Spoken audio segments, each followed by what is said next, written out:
Today's participants are Leslie Lieberman,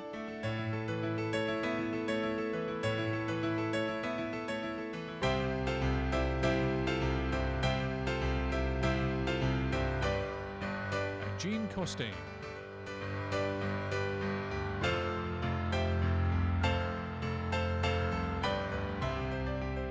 We joined their conversation in the faculty lounge.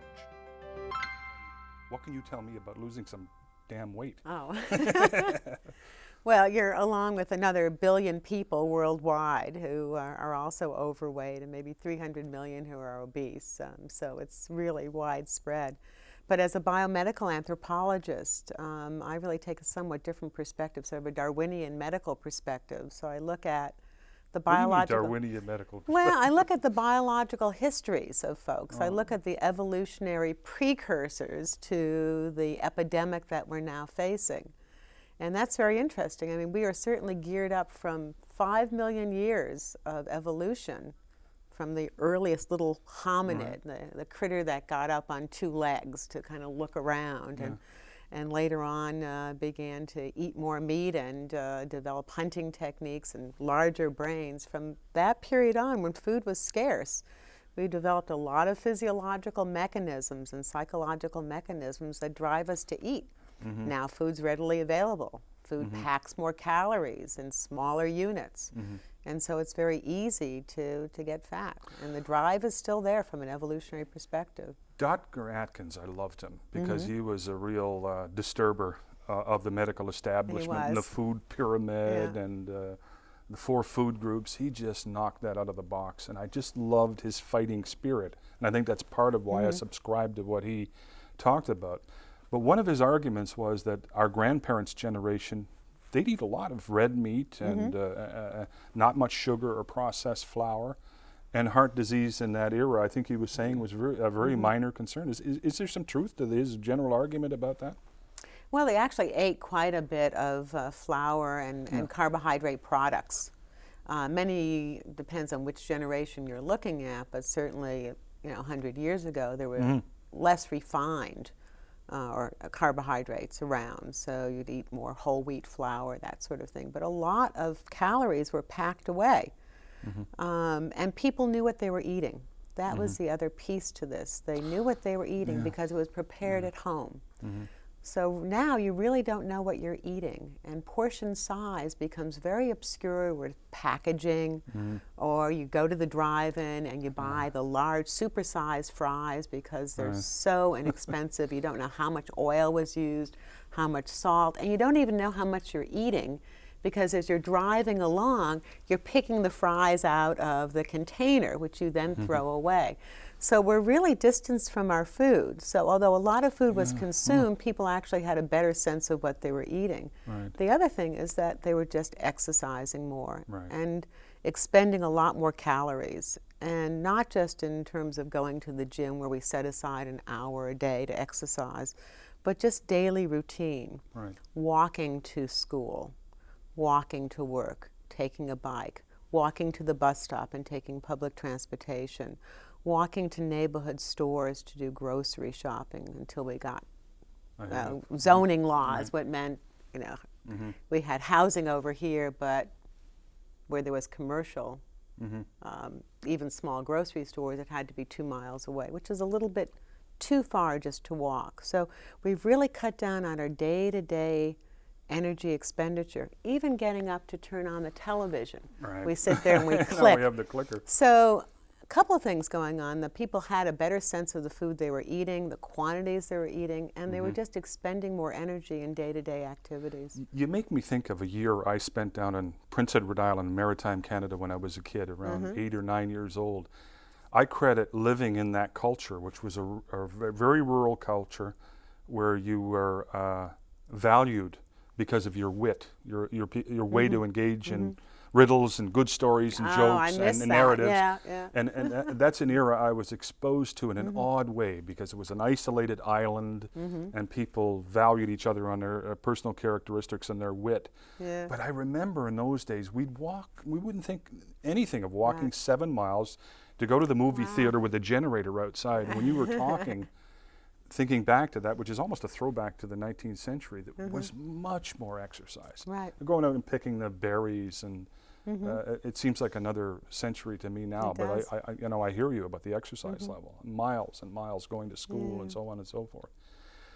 Is this going to end? Do you think science is going to get anywhere near resolving this obesity issue? Leptin was one thing we talked about. That's a big question. Yeah, that's a big question. Obviously, everyone wants the magic bullet. Yeah. Let's eat anything we want. Stop this incredible emphasis on self-control. It's really up to the individual to make the right selections of food.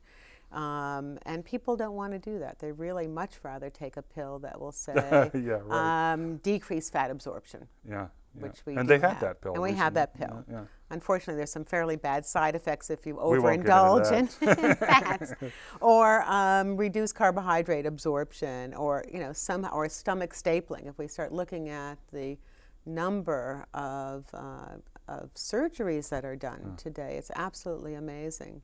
That's frightening, that surgery, when they consider 4 or 5 out of 100 actually die. Can die or have severe complications. So what is your interest in it specifically? I mean, where did you go with your studies and your research on obesity?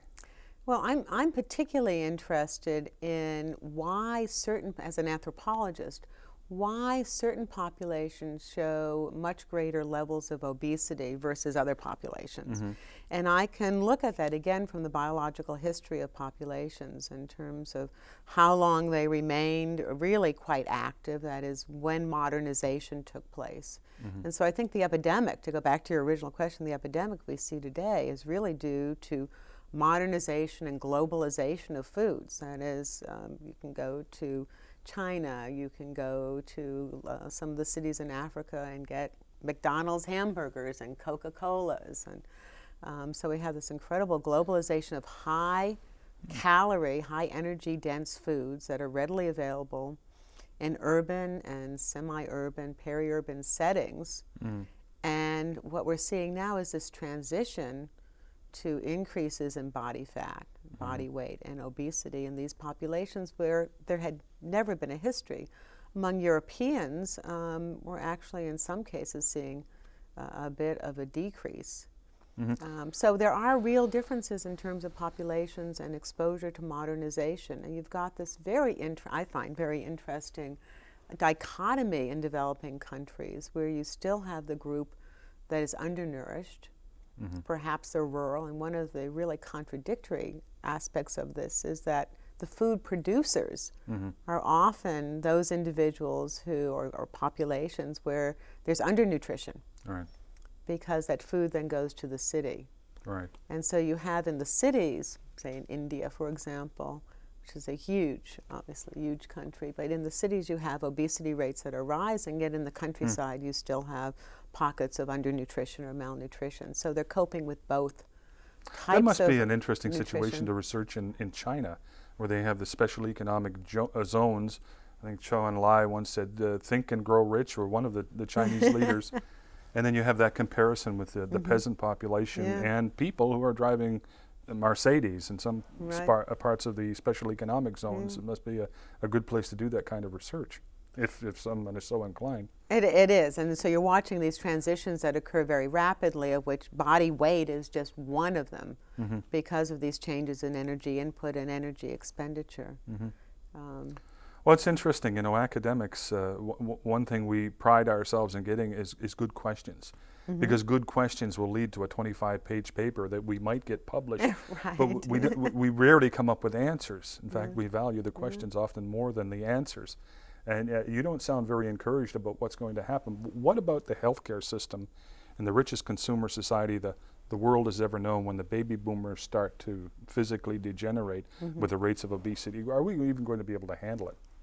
The costs, socially, the economically. costs. I think that's one of the reasons why we're really sort of diversifying the players in this. It's, I think, very interesting, the response of food producers and restaurants in terms of developing menus, for example, that are low in calories, assuming that somehow this will translate into better body weights and better health for all, thereby perhaps feeding back to the healthcare system, reducing those costs. So you've got a lot of players in the market that are trying to reduce these costs. And the public awareness. It takes about 30 years of a major public health campaign, the example of course is tobacco, to really get some major changes. So we're looking at long-term interventions from a community health perspective. The one thing I like about changes in the last decade or so is that we don't get caught up in what my Irish wife says, that all you need is discipline. You got to work out and get on that bicycle, slim down, and cut back on your portions, which is good advice, and it seems to be the standard operating procedure for losing weight. But we have a much more sophisticated conception of this as a disease now. Am I wrong in saying that? A much more sophisticated, absolutely, you're right. And a more holistic idea. More holistic, and I think the other piece that I particularly like, Kelly Brownell at Yale, talks about our obesogenic environment, something I sort of alluded to a few minutes ago. Just trying to take the onus off the individual to watch portion size, look at caloric expenditure, stick with a particular diet, whether it's Atkins or South Beach or Weight Watchers or whatever you choose to adhere to. Because most of that adherence is rather short-lived, which is why people have this sort of rhythm method of girth control, as it's called. So you lose weight, and then you increase your body size again as you go off the diet. So Kelly Brownell's notion is that we really need to change the environment. And I think that's happening. What do you mean by change the environment? Well, we change the food that's available in the restaurants. We offer 8-ounce cans of soda instead of what has become the sort of standard size at some of these fast food emporia, which are 64 ounces of a drink, which is absolutely amazing. So get at it structurally and get the industry involved and get them to see the benefit of that in a consumer success fashion and increasing profits and so on.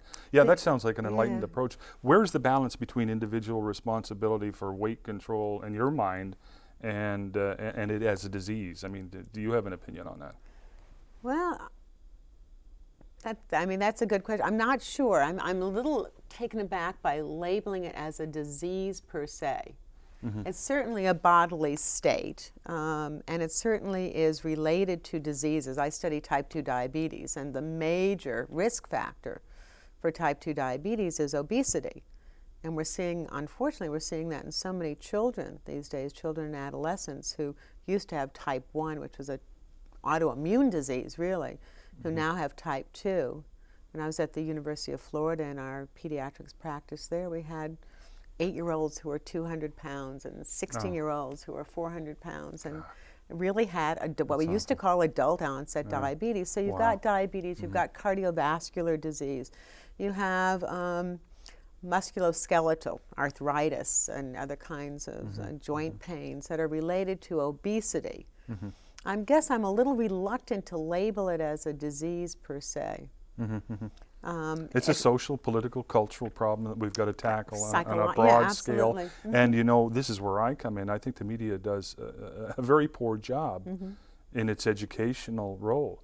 I mean, for instance, you talk about this fat pad that I have as being one of the major predictors of type 2 diabetes. Particularly this middle, if you have it right in the middle of what's known as the apple shape, as opposed to having it on your hips. Pear shape in my case. As a pear shape, Narrow shoulders, I'm glad I put these pads on.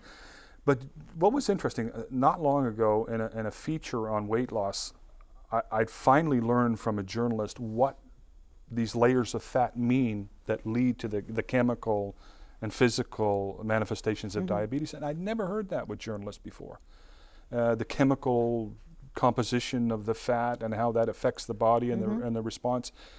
I thought, where have journalists been for the last 30 years in describing that, and what are the real dangers of this fat pad, if you will? Yeah, well, we didn't know 30 years ago. It's only been within the last decade or so. The first one was leptin.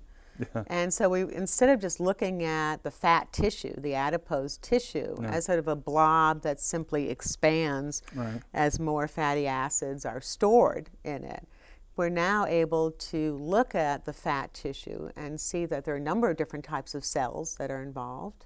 not just those that store fat, but that it's a very active tissue and it interacts with the biochemistry of the body. On a chemical basis, On the right? chemical, yeah. And so there are many more peptides, these small proteins, many more hormones that are also produced and interact with the fat. So it's a much more labile, living kind of tissue, much more reactive than we ever thought until about 10 years ago. How does age play into that? I mean, does it degenerate? Do the chemical reactions expand, if you will, the negative?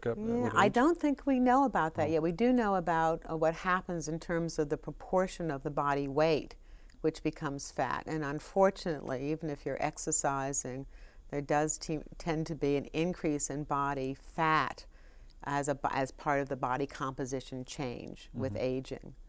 And it does seem to be in the center distribution as well, as you lose some of the fat from the limbs and put it on the trunk of the body. So I know you're scaring it's the not hell out of me. I'll tell you something. I'm going to go home to my life cycle and pedal my butt off after we finish. And I'll do that for a couple of weeks, and then I'll fall off. Well, and you go see, and it's have a hard to steak. pedal your butt off, actually, because it's easier to lose fat from the midsection. That's where it goes with me. Yeah, easier to lose fat thankful from the for that. midsection, which is rather interesting. And so you have what's known as the sort of gynoid or female distribution, which tends to be accumulation of fat around the hips and buttocks, which presumably was used, mobilized when women were pregnant and breastfeeding. And this sort of gut distribution tends to be the more male pattern, although we find in some populations this also seems to be true of women as well. And that's the more dangerous kind of fat, but it's also the kind of fat that you can mobilize more readily than your butt fat. Okay.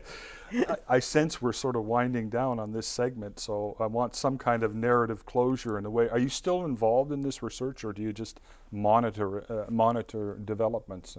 No, still very much involved in this research, and I wanted to go back to sort of the environmental piece as well, because a couple of things.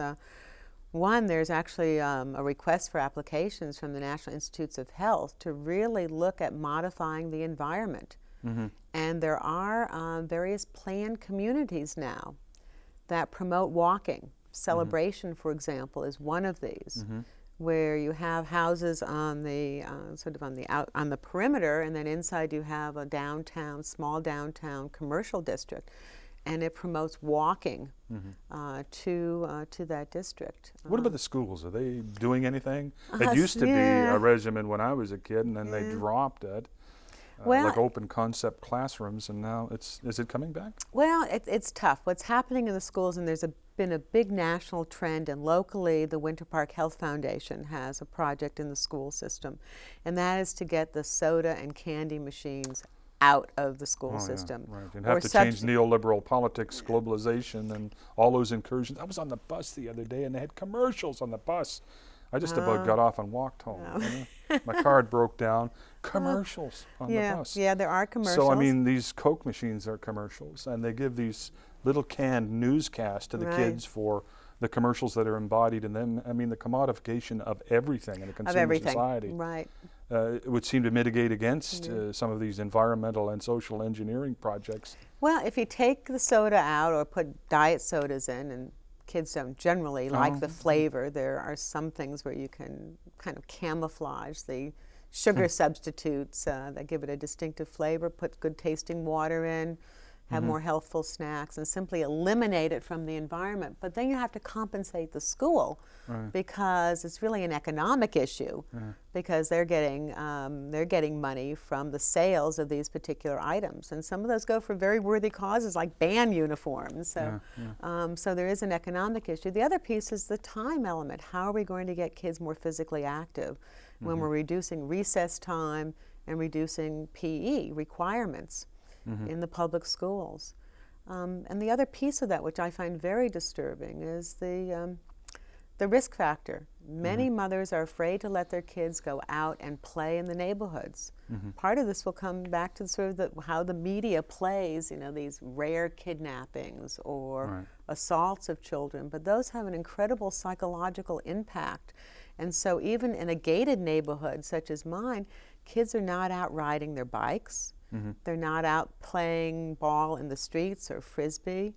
It really is very interesting. Some of them are in organized sports, but many of them are sitting at home in front of the television playing video games. This sounds like something the media could take up on, talking about the social and environmental changes, structural changes we might want to debate and contemplate to improve on this epidemic of obesity.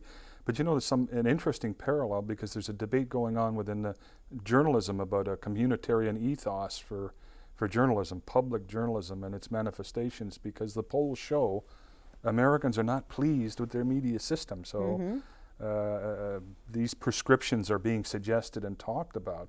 But I don't think I've ever heard anyone make that argument about talking about, well, not much anyway, about the social environment and how we could change things there in an educational manner through media. Right. Well, it's really the social psychological environment if you're really fearful. So, and that, I mean, we used to say it was sort of constrained to, you know, the inner city. There are gangs in the neighborhood. I'm not going to let my kid out. But it really is in the suburbs. And it really has markedly affected just the elected energy expenditure that kids will engage in. And those small differences in energy expenditure, even 10 calories a day, it's really amazing. At the end of the year could be 10 pounds. It's such a vicious cycle, because I notice, for instance, when I get into an exercise program myself and I know I'm burning more calories up, you tend to compensate for it by going for the level of calories you need to make up for it. So you're healthier. And maybe a little more robust while you're battling this, but you don't lose the weight. Well, that's the myth of diet beverages. When, I'm just going to drink this diet soda, you know, and gee, I just saved 150 calories. I think I'll eat this ice cream cone. Or I've just exercised for an hour. That was 300 calories, I guess, or muffins or whatever. Your predilection is. Well, it sounds like a complex problem, a complex issue, and you know, it's been a bit of an education for me to talk to you about it. But again, no satisfying answers, and no direction that seems plausible. I did hear a couple of years ago that the drug companies have a couple of new wonder drugs they're contemplating. Do you know anything about what they are and how they might work? No, but we've had some really bad luck with the fen pill. You know, we ended up having cardiac and pulmonary problems. I had a problem with it. Yeah, I had palpitations for 6 months after taking those drugs, and I didn't have the valve prolapse, but you know, I did have a problem. It was very worrisome for a long time. So that was a very. But they say there are a couple of drugs in the pipeline. There are some drugs in the pipeline, and I think we need to wait to see those. I think are in clinical trial now. Some of them are in a third phase, which means that if they pass that in terms of safety and effectiveness, first you test for safety, and then you really check for long-term effectiveness on a number of different subpopulations. And we're really waiting to see what will happen. We mentioned this before. There was a lot of reluctance on the part of drug companies until about a decade ago, or even more recently, to develop drugs, because in the 60s and 70s the use of amphetamines, dexedrine was sort of the drug of choice, increased your metabolism, but also was somewhat addicting and changed all sorts of behaviors. So there wasn't really a good market. And of course, the fear of being sued, one wanted to have a really good product, and then the fen problem, and then leptin, which works so wonderfully in obese mice models, did not work very well for humans. Right? No, but we're not mice. So.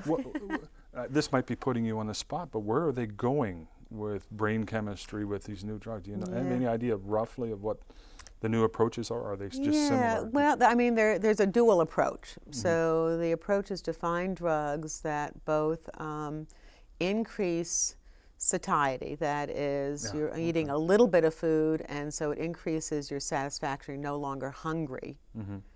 And then other drugs that actually work on appetite, so that you don't get hungry in the first place.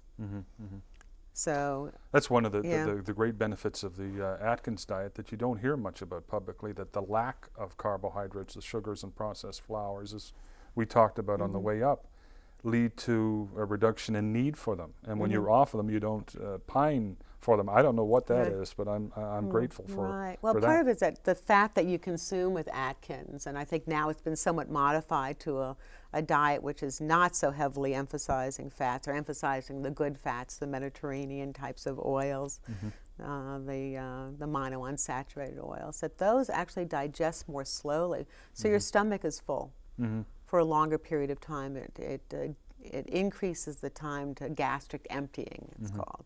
And if you're eating food with a lot of roughage, then you also have the effect of feeling full.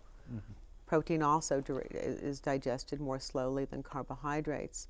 And protein takes more energy to digest. Right. So that also burns in terms of the metabolic rate, that increases metabolic rate. So carbohydrates come and go. We don't really store much of it. Some muscle glycogen, a little bit in the liver, but we store a lot of protein and we store a lot of fat. So those three macronutrients are really handled very differently by the body. It seems to me there are probably two ways to handle the low-carb diet, and this is another thing we talked about on the way up here. A healthy way, if you will, to do the carb diet. I mean, when you first start, some people, to get into induction, will use Philadelphia cream cheese for a week to get the ketosis, I think, keratosis. Yeah, right, ketosis, going. right. What's a healthy way to practice that diet if you're going to go the carbohydrate route? Well, I think the argument, Low-carb the argument that Atkins had was that induction diet to produce ketosis, where you're really changing your metabolism from carbohydrate use for energy to a fatty base for energy. And there's some organs of the body, like the brain, that are referred to as obligate glucose users. So you need a little bit of glucose, and your body can do that. It can take proteins and actually manufacture glucose through gluconeogenesis, a complicated process. So you're not without glucose in your diet.